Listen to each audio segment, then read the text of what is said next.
Përshëndetje. Duke që se jemi në eventin për të promovuar filmin dokumentar të Aldos Dollarit, Aldo në Iran. Ju çfarë përshtypjesh keni, çfarë emocionesh përjetuat për gjatë filmit?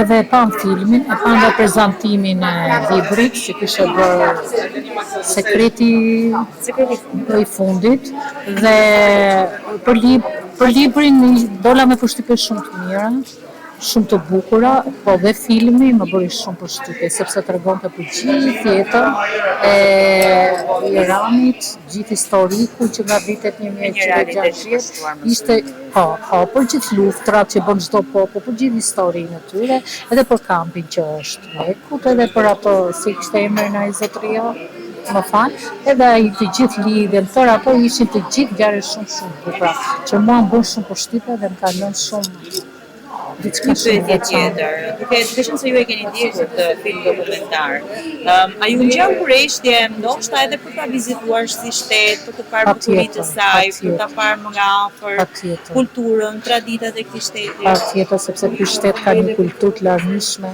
e ka shumë të veçantë, është një popull luftarak, është një popull i drejtë, kërkon liritë e tij, kërkon të drejtat e tij, ka bërë lufta ndër shekuj, nuk e di, kam një respekt veçantë. Edhe për shtetin Iran dua ta vizitoj dhe kam në plane të ardhshme. Edhe një pyetje të fundit.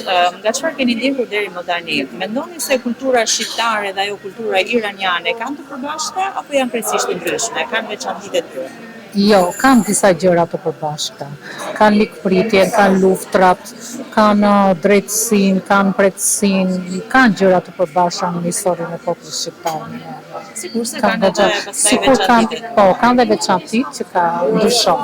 Unë të falenderoj shumë. Edhe bëj qefi shumë për Aldon, shumë dhe inshallah të eci sa më. Edhe për punën e tij kam shumë.